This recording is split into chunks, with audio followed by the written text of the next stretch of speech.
देखो ये चैप्टर है जिसका नाम क्या है, जैव प्रौद्योगिकी प्रक्रम एवं सिद्धांत। इस सारे पूरे चैप्टर को हम लोग एक वर्ड में, हाँ, अगर समराइज करें, एक शब्द में अगर हम लोग जानने की कोशिश करें तो कुछ इस प्रकार से होता है। तो ना शॉर्ट में इसको अंग्रेजी में बायोटेक्नोलॉजी भी बोल देते हो। क्या बोलते हो?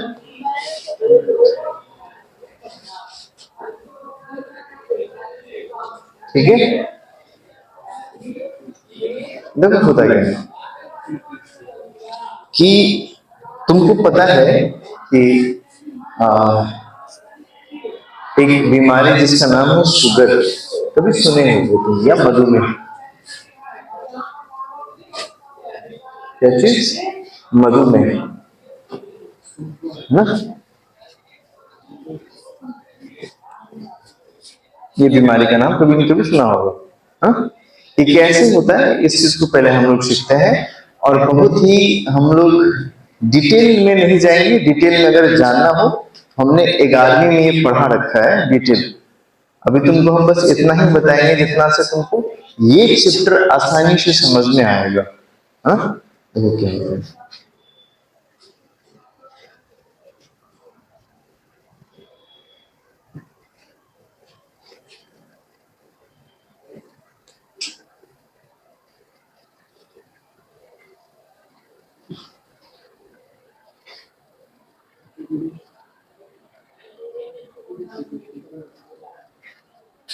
ये कोई व्यक्ति है, लग रहा है ना?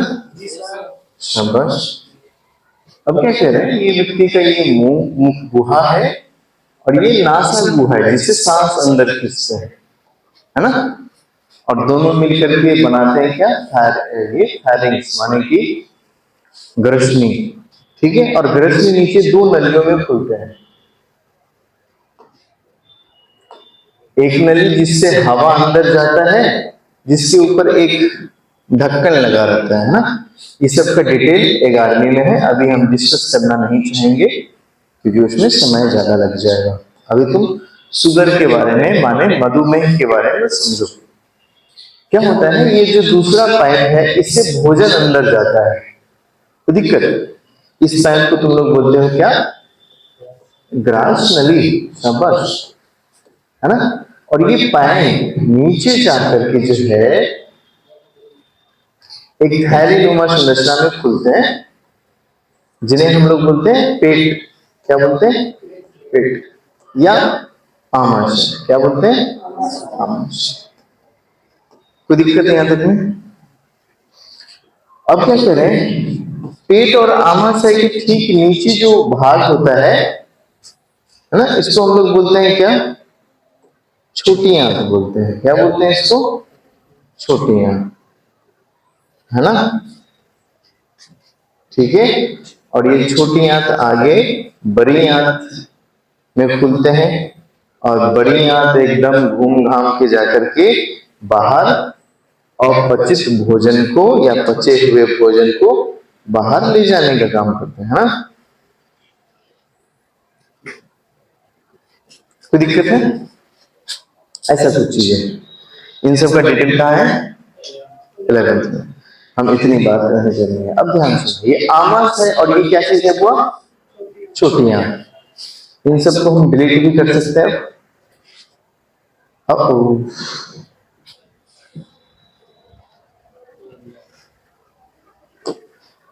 बस तुमको भी छोटी आंत और आमाशय के बारे में क्या है कि यहाँ पे नाम लिख दो। ये क्या है? छोटी आंत और ये आमाशय। इन दोनों के बीच जो है एक बड़े से पत्ते के आकार की एक ग्रंथि होती है, जिन्हें हम लोग बोलते हैं क्या? अग्नाशय। क्या बोलते हैं? अग्नाशय। ये ग्रंथि यहाँ पे पाया जाता है। कोई दिक्कत है क्या? सचिन सब ठीक? अब क्या कह रहे हैं, इस अग्नाशय में तुमको पता है तुम्हारा शरीर बहुत सारे कोशिकाओं के बने होते हैं, या शरीर के जितने भी अंग वो सब किससे बने? कोशिकाओं। तो ये भी जो अग्नाशय है ये भी कोशिका के बने होंगे। इस अग्नाशय में दो विशेष प्रकार के कोशिका मिलते हैं, दो विशेष प्रकार के कोशिका मिलते हैं। तो दिक्कत है, दिख रहा है क्या? शाबाश, ठीक। इन दो विशेष कोशिकाओं में से एक कोशिका को तुम लोग बोलते हो क्या? बीटा सेल, क्या बोलते हो? और दूसरे को बोलते हो तुम अल्फा सेल। कोई दिक्कत है?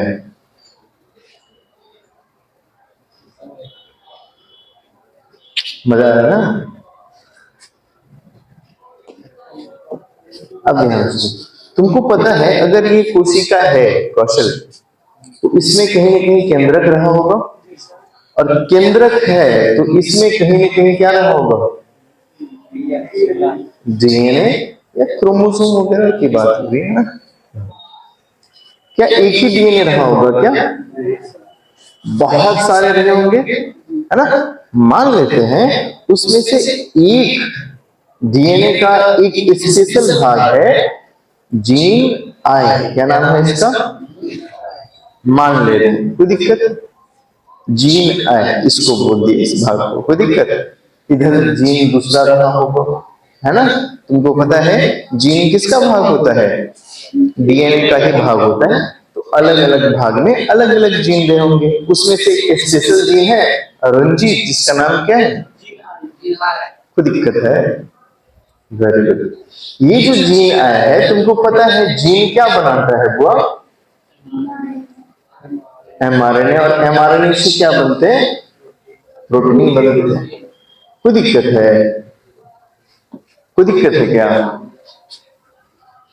अब ध्यान सुनो, ये जीन आए से क्या बना? प्रोटीन बना, और वो प्रोटीन जो है रूपांतरित होकर के क्या होकर के? होकर के बन जाते हैं एक हार्मोन जिसका नाम है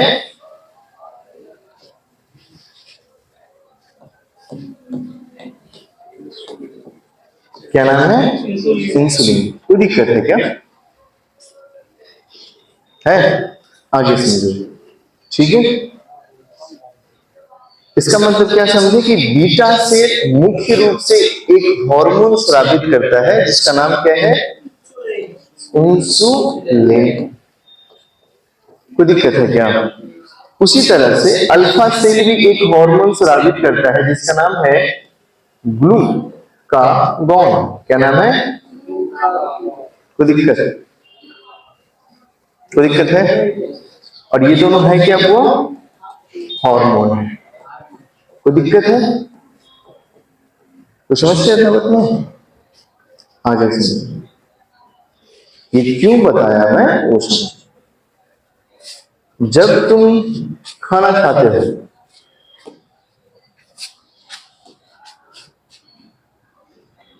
जैसे कि ये खाए कुछ समोसा जिसमें आलू भरा हुआ है, समोसा ऐसा नहीं है, ये तुम खा गए। अब इसमें क्या चीज था बुआ? आलू, है ना? और आलू में क्या रहता है? लालू नहीं, क्या रहता है? स्टार्च। क्या रहता है बुआ? स्टार्च, जो कि क्या क्या रहता है? मंड भी कह देते हैं ना। और ये स्टार्च और मंड किस चीज का बना होता है? तो glucose plus glucose plus glucose plus glucose plus glucose, बहुत सारे ग्लूकोज जब एक साथ कनेक्ट हो जाते हैं तब क्या बने होते हैं? कोई दिक्कत है क्या? है क्या? स्टार्च का पाचन मुंह में भी होता है। कहाँ होता है?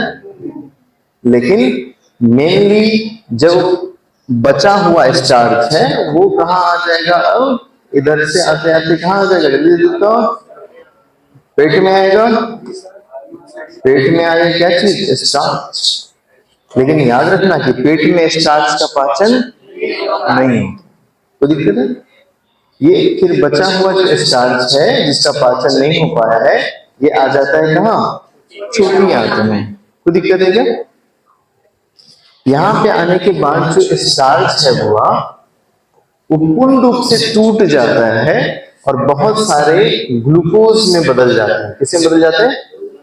क्योंकि ये स्टार्च बना किस चीज से ही था? ग्लूकोज से। ये टूट करके वापस ग्लूकोज में बदल जाते हैं। कोई दिक्कत है? समझो।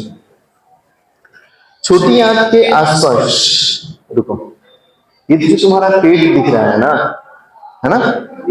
पेट के राइट साइड में, माने कौन सी साइड में? राइट साइड माने दायां साइड, है ना। दायां साइड में इस साइड पे बहुत बड़ी एक ग्रंथि होती है जिसका नाम है जिगर। क्या नाम है? जिगर, है ना। अंग्रेजी में क्या बोल देते हैं? लीवर। हिंदी में क्या बोल देते हैं? यकृत या जिगर। कोई दिक्कत है ना। जो तुम अपने माँ के हो, तो ख्याल करते हुए बढ़िया से पढ़ाई करना, है ना। आगे समझो क्या कह रहे हैं। छोटी, अच्छा एक चीज और, ये जो जिगर है, ये तुमको पता है तुम्हारा शरीर कोशिका का बना है, तो ये भी किस का बना होगा? तो ये जिस कोशिका का बना होता है, हम लोग डिटेल बात नहीं कर रहे हैं। डिटेल अगर जानना हो इन सब के बारे में, लीवर के बारे में, तो 11वीं में हमने बहुत डिटेल पढ़ा रखा है, तो वहां से नोट उपलब्ध करके सीख सकते हो। लेकिन अभी तुमको बस शुगर के बारे में समझना है। अभी बस इतना समझो, ये जो यकृत है, ये बने होते हैं एक स्पेशल कोशिका के, जिस कोशिका को हम लोग बोलते हैं यकृत कोशिका। क्या बोलते हैं? यकृत कोशिका, है ना। अंग्रेजी में इसको बोल देते हैं हेपेटोसाइट। क्या बोल देते हैं? हेपेटोसाइट। कोई दिक्कत है? ये एक तरह का बैंक है बुआ। क्या है ये? बैंक। किस चीज का बैंक है अभी तुमको समझ आ जाएगा, है ना रंजीत। आगे समझो। ये जो छोटी आंत है, ये छोटी आंत है, छोटी आंत से जुड़े हुए बहुत सारे रक्त वाहिनी यकृत से होकर के ही जाते हैं हृदय में। यकृत से होकर के ही कहां जाते हैं? हृदय में। कोई दिक्कत है? अब ध्यान से सुनो।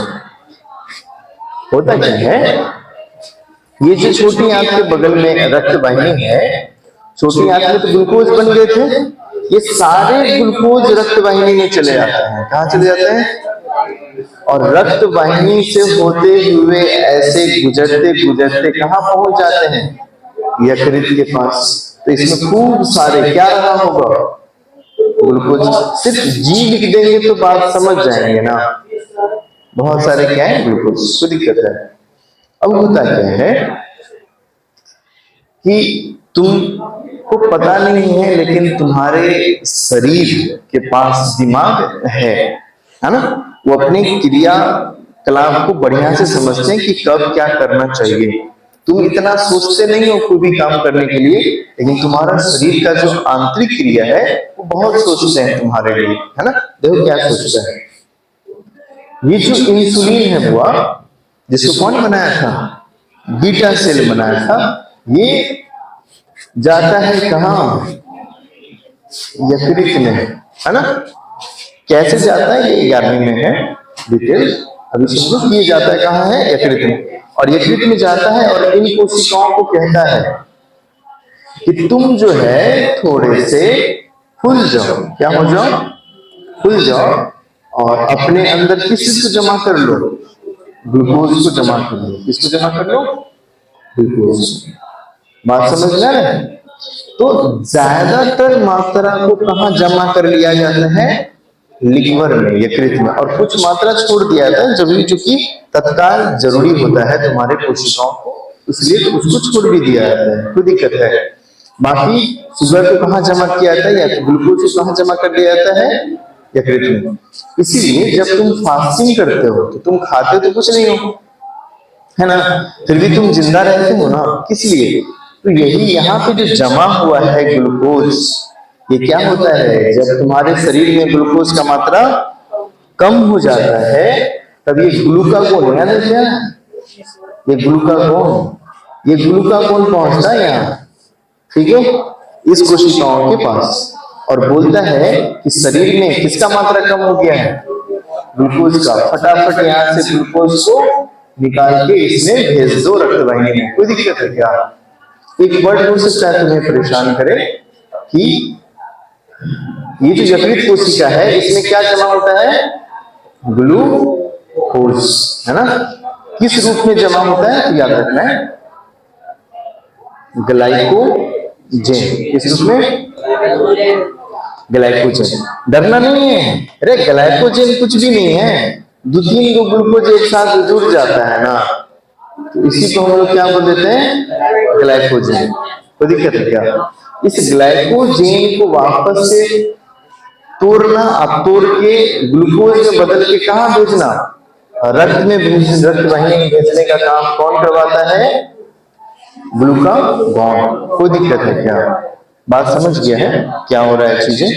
अब जरा सोच के देखो, किसी व्यक्ति में ये अगर इंसुलिन हार्मोन बनना क्या हो गया, बंद हो गया या बहुत कम हो गया, तो अब जरा सोच के देखो, जब वो व्यक्ति खाना खाएगा तो ग्लूकोज उसके लीवर में जाके जमा होगा क्या? नहीं। क्यों? क्योंकि जमा करवाने का काम इंसुलिन ही कर रहा था, और इंसुलिन का मात्रा क्या हो गया, कम हो गया। अब जो है ग्लूकोज आपके लीवर में जाके जमा नहीं होगा। जब लीवर में ग्लूकोज जाके जमा नहीं होगा तो समस्या क्या आएगी कि उस व्यक्ति के शरीर में जब भी खाना खाएगा तो पूरे बॉडी में ग्लूकोज का मात्रा बहुत बढ़ जाएगा। उसी स्थिति में क्या बोलते हैं कि उस व्यक्ति को क्या हो गया है, शुगर हो गया है। कोई दिक्कत है क्या? बात समझा है शुगर? अब देखो उस व्यक्ति में प्रॉब्लम क्या क्या है, तो पूरा शरीर में तत्काल खूब ग्लूकोज रहेगा और वो किडनी में पहुंच के फिल्टर भी सही से नहीं हो पाएगा, जिस कारण से ग्लूकोज जो है उस व्यक्ति के मूत्र के द्वारा भी बाहर स्रावित होगा, है ना। अब क्या कह रहे हैं, जिस भी व्यक्ति को पहले के टाइम में इंसुलिन की कमी हो जाती थी वो व्यक्ति धीरे धीरे पतला होकर के, क्योंकि उसको तुरंत तुरंत क्या लगता होगा, कमजोरी महसूस होता होगा, है ना, क्योंकि ग्लूकोज आया शरीर से बाहर मूत्र के द्वारा भी स्रावित हो गया, तो हमेशा उसके शरीर में क्या रहता होगा, ऊर्जा की कमी, हर वक्त थकावट लगता होगा, है ना, और धीरे धीरे वो सूखने लग गया और सूखते सूखते मर जाता था। ठीक है, तो इस चीज को ठीक करने के लिए जो डॉक्टर लोग हैं या साइंटिस्ट लोग हैं वो एक क्रियाकलाप ढूंढ रहे हैं, एक तरीका ढूंढ रहे हैं जिसके बारे में हम लोग इस चैप्टर में सीखते हैं। क्या करते हैं ध्यान से देखो, तुमको याद है कि आइजीन जो कि क्या बना रहा था, कौन सा प्रोटीन, ये आइजीन क्या बनवा रहा था, इंसुलिन। हम लोग क्या करते हैं, ये आइजीन को काट लेते हैं, यहां से आइजीन की यहां से क्या कर लेते हैं, काट लेते हैं। कोई दिक्कत है क्या? जैसे कि देखो ये कोई सेल है, ये कोई क्या है, ये कोई क्या है, कोशिका है ना, कोशिका है, इसमें क्या रहा होगा, केंद्रक रहा होगा, और केंद्रक में खूब सारा क्या रहा होगा, डीएनए। कोई दिक्कत है क्या? इस डीएनए में ये कोई जीन है जिसका नाम है जीन आई। क्या नाम है, जीन आई। हम लोग क्या करते हैं, इस जीन आई को यहां से काट लेते हैं, यहां से क्या कर देते हैं, और हमेशा याद रखना ये क्या चीज है, वो डीएनए। डीएनए को अगर हम लोग काटते हैं तो काटने के लिए ऐसा नहीं, इतना आसान नहीं होता है, एक एंजाइम का उपयोग करते हैं डीएनए को काटने के लिए, जिस एंजाइम का नाम क्या है, जल्दी बताओ क्या नाम है, आरई, है ना, रिस्ट्रिक्शन एंजाइम, है ना, प्रतिबंधन एंजाइम। ये एंजाइम क्या करता है, डीएनए को काट देते हैं। कोई दिक्कत है? अब ध्यान से सुनो, ये यहां से हम लोग जीन आए मान लो निकाल लिए, ये कोई रामलाल का कोशिका था, है ना, रामलाल जी थे, याद है रामलाल जी, इनकी कोशिका से हम लोग क्या प्राप्त कर लिए, जीन आई निकाल लिए। ये देखो जीन आई, ये मान लेते हैं जीन आई। कोई दिक्कत है क्या? अब ध्यान से सुनो, एक बैक्टीरिया लिए, कोई सा भी, एक कोई सा क्या लिया हम लोग, बैक्टीरिया। बैक्टीरिया का ये डीएनए, ये क्या है, कोई जीवाणु, क्या है, कोई जीवाणु। तो दिक्कत, इस जीवाणु में ये इसका मेन डीएनए है, ये इसका क्या है, मुख्य डीएनए है, ठीक है। कोई दिक्कत, और बैक्टीरिया में मुख्य डीएनए के अलावा एक और डीएनए होते हैं जिसको हम लोग बोलते हैं प्लाज्मिड। क्या बोलते हैं वो, प्लाज्मिड। प्लाज्मिड, कोई दिक्कत है क्या, प्लाज्मिड किसको बोले, तो जीवाणु में मुख्य डीएनए के अलावा एक और छोटा डीएनए होता है जिसे हम लोग क्या बोलते हैं, प्लाज्मिड, ठीक है। इस बैक्टीरिया से हम लोग ये प्लाज्मिड को बाहर निकाल लेते हैं। कोई दिक्कत है क्या, ये देखो यहां पे निकाल लिए, है ना, और निकाल के क्या किए, निकाल के क्या किए, ये याद है तुमको, यहाँ पे हम लोग कैंची से काटे थे डीएनए को, मान लो इस कैंची का नाम था REX मान ले, ठीक। हम लोग फिर क्या करते हैं, इसी सेम एंजाइम को यहां लाते हैं, किसको, REX, और बोलते हैं इसको भी फटाफट क्या कर दो, काट दो, और प्लाज्मिड को भी हम लोग क्या कर देते हैं, काट देते हैं। तो प्लाज्मिड जब कटा तो कुछ इस प्रकार का हो गया, है ना, हो गया। अब हम लोग क्या करते हैं, ये जो हम लोग प्राप्त किए थे, क्या चीज प्राप्त किए थे, जीन आय, ये जीन आय को इसमें क्या कर देते हैं, सेट कर देते हैं। कोई दिक्कत है क्या, ये मान लो जीन आय यहाँ पे क्या हो गया, अब सेट हो गया, कोई दिक्कत, कोई दिक्कत है। अब क्या हुआ, इसको फिर से हम लोग क्या करते हैं, उसी बैक्टीरिया में पुनः क्या कर देते हैं, भेज देते हैं, उसी बैक्टीरिया में क्या कर देते हैं, पुनः भेज देते हैं। ये आ गया, कोई दिक्कत है क्या। अब जरा समझो बढ़िया से, अब ये बैक्टीरिया जब भी अपना प्रोटीन बना रहा होगा, है ना, तुमको पता है डीएनए से आरएनए बनते हैं, आरएनए से प्रोटीन बनते हैं, तो जब भी ये अपने जीन से क्या बनाता होगा, जीन से क्या बनाता होगा, वो प्रोटीन बनाता होगा, वैसे ही इस जीन आई से भी न चाहते हुए भी क्या बनाता होगा, इंसुलिन। क्या बनाता होगा, बात समझ रहे हैं क्या, बात समझ रहे हैं। अब इस बैक्टीरिया को हम लोग एक कंटेनर में डाल देते हैं, कहां डाल देते हैं, जहां पे खूब सारा खाना पीने का चीज रहता है बैक्टीरिया के लिए, ताकि वो जीवित रहे और अपना संख्या भी बढ़ाते रहे, और अपना संख्या बढ़ाते बढ़ाते वो क्या करता रहेगा, कहीं ना कहीं हमको जो प्रोटीन चाहिए, कौन सा protein, insulin protein, insulin hormone जो हमें चाहिए, वो भी न चाहते हुए भी वो खूब सारा बनाता होगा। कोई दिक्कत है क्या, इस मशीन को, इस कंटेनर को हम लोग बोलते हैं बायोरिएक्टर। क्या बोलते हैं, इसमें डाल दिया। अब इसमें ये बैक्टीरिया क्या किया, अपना संख्या भी बढ़ाया, क्या किया, अपना संख्या भी बढ़ाया, और जो हमें चाहिए प्रोटीन, है ना, वो प्रोटीन भी खूब सारा क्या करता होगा, बना देता होगा। कोई दिक्कत है क्या। अब हम लोग क्या करते हैं, सारे बैक्टीरिया को फिर मार के छान देते हैं, और उनसे क्या चीज, जो प्रोटीन हमको चाहिए था, इंसुलिन जो हार्मोन हमको चाहिए था, वो क्या कर लेते हैं, प्राप्त कर लेते हैं, और प्राप्त कर